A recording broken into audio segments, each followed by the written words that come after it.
You need to understand something, people. It's only in the very, very recent past that so many people are in a position to actually have pleasure from the physical world. If you go back 150 years, okay, 95% of the people, 98% of the people, I'm going to use this word for lack of words, okay? They were poor. And they worked very, very hard to stay alive and to keep their families together and all these kinds of things. Now, I'm not saying that their lives were poor. I'm saying that their wallets were empty. They may have had very rich, beautiful lives, beautiful familiar lives, close relationships with their husbands and wives, close relationships with their parents, close relationships with their children. But life was hard for most people. You need to understand what's going on. There is a new test that humanity faces. All 7.5 billion, with a B, of us, face a test that's historically unprecedented. Most people in this room, by the standards of the 19th century, are pashut rich. Now you may not think you're rich, because rich means having more than the guy next door. But the way we live, the homes we live in, the cars we drive, the clothing we wear, the food we eat, and the spare time, the leisure time, the time that we had that we don't have something to do, like work, is unprecedented. It never existed before in history, never. Okay? So what has this created? What has this onset of unprecedented wealth? I understand it's complicated. It's complicated for many reasons. First of all, not everybody's rich. And second of all, there are such things that money can't buy, like disease, like psychological illnesses, like not getting along with your husband or your wife. These are problems that you can't solve with money. But we in the modern world, in America today, and it's not just in America, but it's particularly in America, by and large have extra time, extra money, too much food, too many clothes, too many rooms in our house, and here's what the deal is. This is the part that I think, if I ever teach you anything, if I can teach you this, I'm a successful teacher. Kindalach. Life is not about entertainment. That's the word I'm using, entertainment. If a person lives for vacation, if a person lives for the movies, if a person lives for music, if a person lives for going out to a club, if a person lives to go to nice restaurants and eat good food, it's a rachmanis on them. Because that's not what life is. You're supposed to enjoy life. But life isn't pizza. Life isn't steak. Life isn't an extra house in the mountains. Life are the things that are going to be hard even if you're a billionaire. Life is hard. Not because it's bad or mean, but because it's meaningful. You know what life is? Life is having a husband and being close to him. Now you're not married, but you've seen marriage, right? You grew up in a house with a father and a mother. Marriage is the hardest thing in the world. It's the hardest thing in the world. I say being married is harder than raising kids, and raising kids is hell. Forgive me. Being married, being close to a man as girls, or being close to a woman, I'm a man, is the hardest thing you'll ever do. It's very hard. It's not hard because you don't have enough money. It's not hard because there's enough time. It's hard because you have to work on yourself to allow that relationship to happen. And you have to find the kind of man who's prepared to work on himself for that relationship to happen. That is life. Life is your husband. Life is your children. Life is your parents, in that order. If you enjoy your husband, if you enjoy your children, if you enjoy your parents, you're living. If you don't have use for those things, either because you don't want to try, which today in America is very common. People don't want to get involved in these relationships because they're hard. They want life to be easy. Or as you'll hear very sophisticated men and women tell you, I'm 70 years old and I haven't grown up yet and I have no intention of growing up. This is something which people who are important are allowed to say. You're absolutely supposed to enjoy life, but you have to understand what life means. You have to understand what life means. Life doesn't mean fun. Life doesn't mean entertainment. Life doesn't mean more clothing, more food. It's never going to make you happy. Never. Life means the things that are real. And real means that no matter how rich you are, no how powerful you are, they are hard. They're hard because they are about that terrible thing called working on yourself. You want to know when life begins? When you take yourself seriously. When you meet people, whether they're not from or they're inside our community and they're all messed up and they don't want to get married, they don't want to have children, why? They have a lot of money, they have a great life. I knew a woman who divorced her husband and let him have custody of the kids. You know why? Because she wanted to sleep 12 hours every day. I knew when she was 60, she had the complexion of a woman of 35. She was a baby. She had the best life in the world. That's not life. That's not life. That's being a child. That's being a child. We, Baruch Hashem, I can't hear you. For her, that was life. I know, but that's a tragedy. See, here's the deal. It's such a tragedy. You know what's a tragedy? Because people cannot be happy with that. For a person to be happy with that means one of two things. Either they're lying, which is usually the case. Some of the richest people in the world are the most miserable. You cannot find happiness unless you appreciate the dirty word, responsibility. Responsibility, that's a definition of an adult. Responsibility means when I'm not in the mood of it, I can't run away. It's not like quitting a job. You can't quit life. Either you're not happy and you're lying about it, or you're never a child. You're right. And if you have a 70-year-old child, the beautiful thing about kids is they're happy. You know, one of the worst rachmaneses is the person who doesn't think it's a rachmanes on them. I hope you understand what I'm saying. I understand you. I understand what your argument is. But what I'm saying is the truth.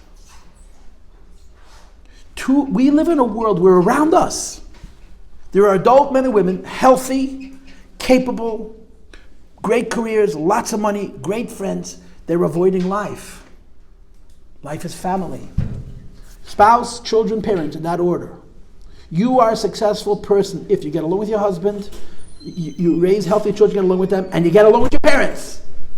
Now look at America. Look at Crown Heights. Many of us, a number of us, have failed marriages. And those who have failed marriages are estranged from their children. Now, I didn't say all your children are going to be from Chassidus. I said you can have close relationships with all your children. If your child is not from and you have a close relationship with your child, that's the way it's supposed to be. And last but not least, have a healthy, positive relationship with your father and your mother, which is, it should be the easiest thing in the world. It's the hardest thing in the world. See, and this, girls, is the answer to this question. The person asking this question, and you don't have to tell me who you are, when they say enjoying life, they mean fun. I want you to understand something, girls. When you're 9, fun is enough. Even now, fun is not enough. You're teenagers. You're still you're young. Even now, if you had a whole day and a whole night to have fun, after a few days, you'd be sick of it. When you were 9, you'd never get sick of it. In 10 years from today, it's going to depress you. It's depressing to have everything. Because a person was created to work. Not to make money. To make himself a mensch. To make himself grow up. So is a person supposed to enjoy life? Absolutely. But you have to define it. You have to define it. You have to define it. If you define life by career, in other words, that you get into out in a field that you love and you spend 18 hours there working at it because it gives you meaning, it makes you feel good about yourself.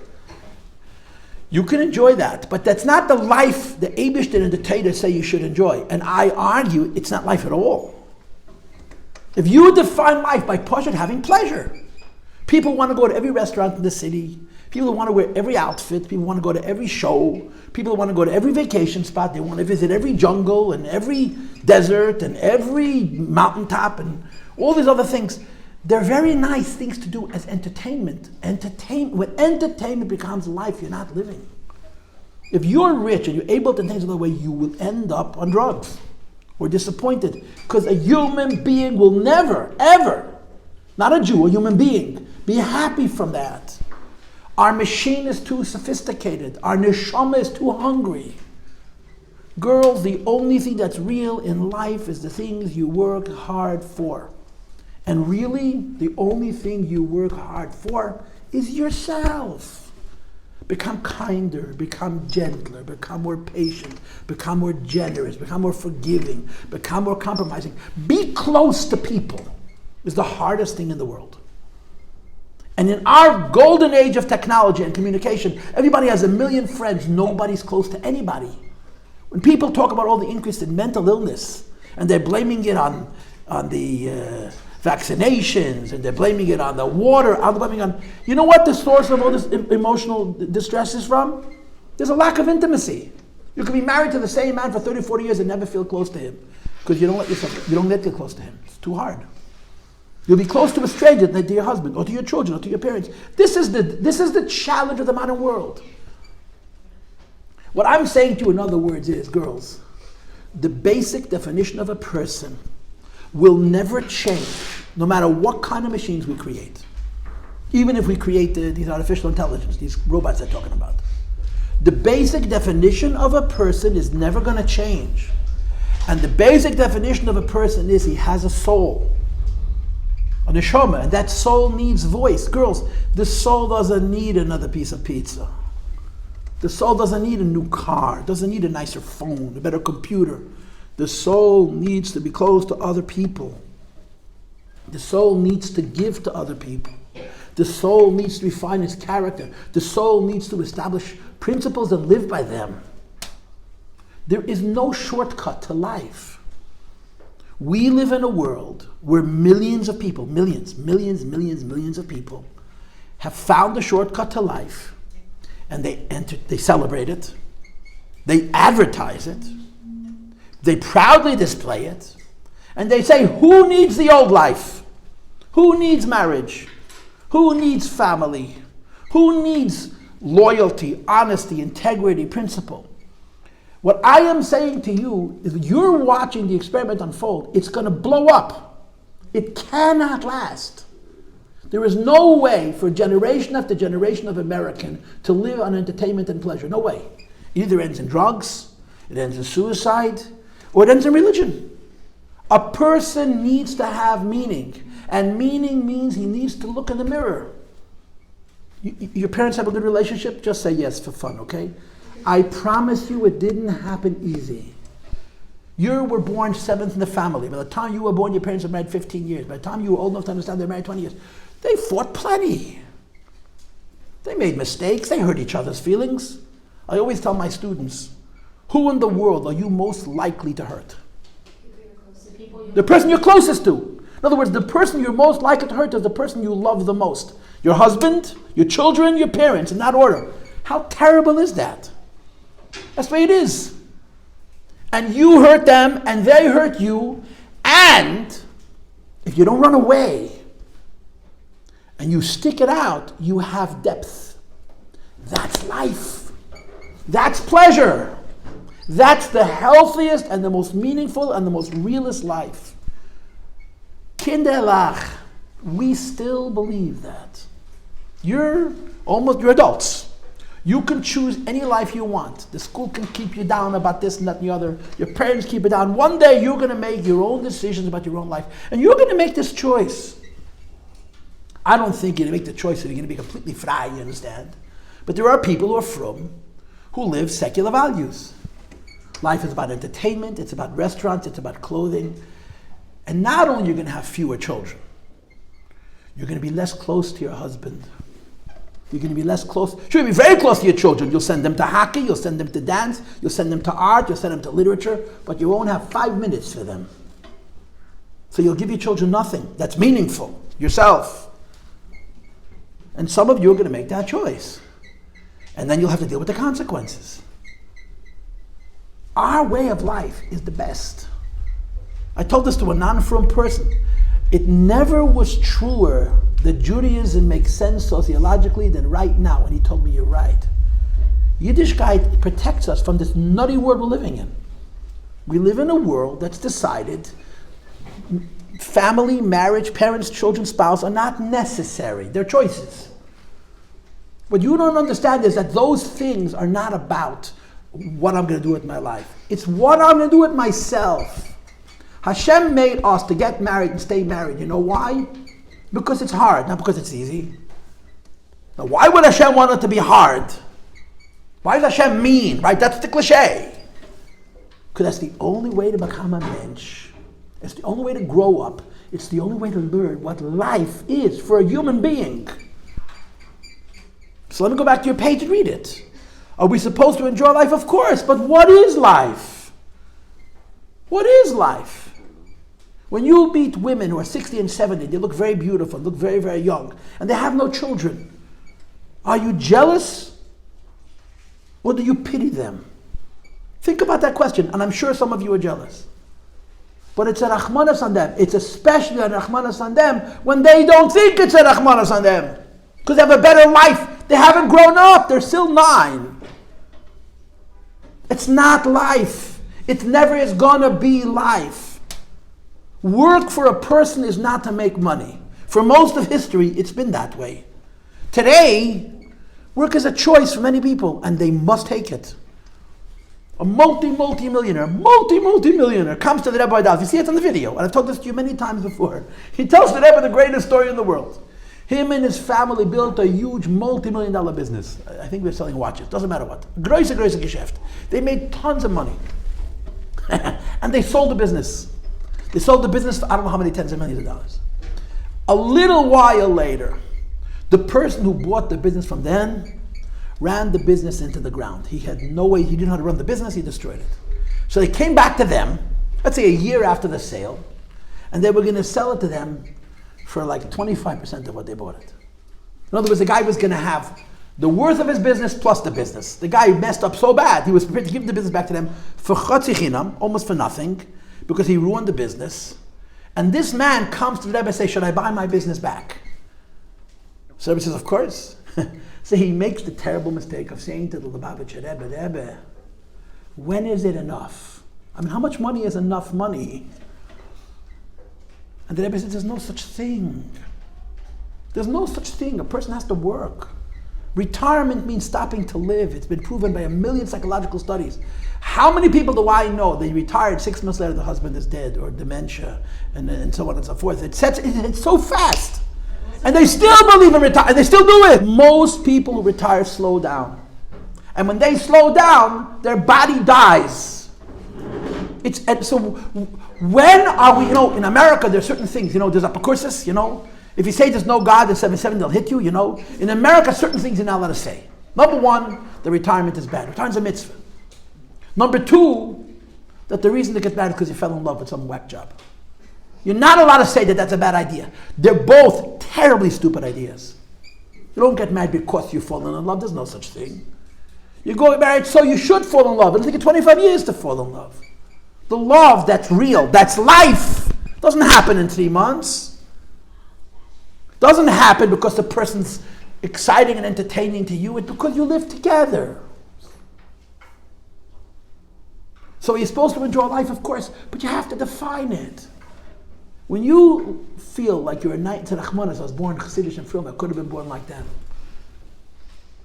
You don't understand how wrong you are. Because you were given the tools to live. Life was never meant to be easy, it wasn't. Now you see many people who found a way making it easy, but they haven't made life easy, they've avoided life. And I'm saying to you, don't do that. Now, if you accept my premise, and of course you're free to do whatever you want, you can hold your hand up, you can keep it up if you want. I'm not answering you, but you can hold it up if you want. I'll get to your question soon. Okay, if you understand what I just said, then this question falls away automatically. What gives you pleasure and what gives him pleasure, that means the Eibishter, are exactly the same. Hashem wants you to enjoy life, but Hashem wants you to create it. The only way to have life is to create it. And it's hard. It's hard. And the hardest part of it is looking in the mirror, fixing yourself. If you create a successful life, Hashem is delighted. Because a successful life is a meaningful life. A successful life is a positive life. A successful life is a religious life. It's how Hashem made people. Even Goyim. Goyim are people. They're created in Tzelem Elokim. On this level, they have the same needs as a person. A person will never be happy from being entertained.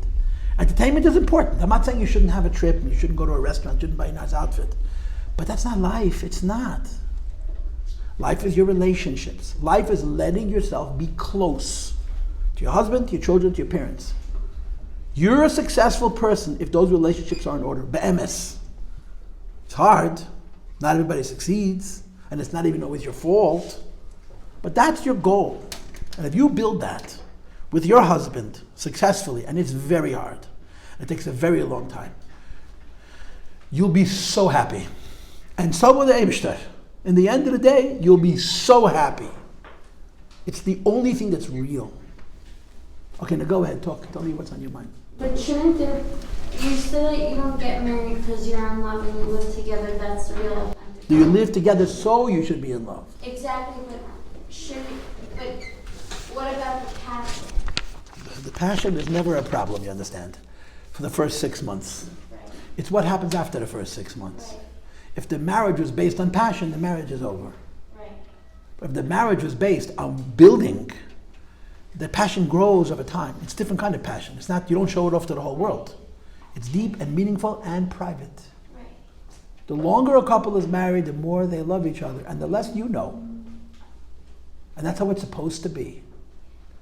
It's not just because we don't want to be natsniistic, but because it's too precious to share. Does that make sense? Yeah. Does anybody else want to speak? Yes, I know that what I just told you, this is what your whole life, your whole education is about what I just said in the last 20 minutes. It's hard. It's hard to accept. It's hard to agree with. It's hard to do. But trust me, it's worth it. Now, why should you trust me? Don't trust me. No, don't.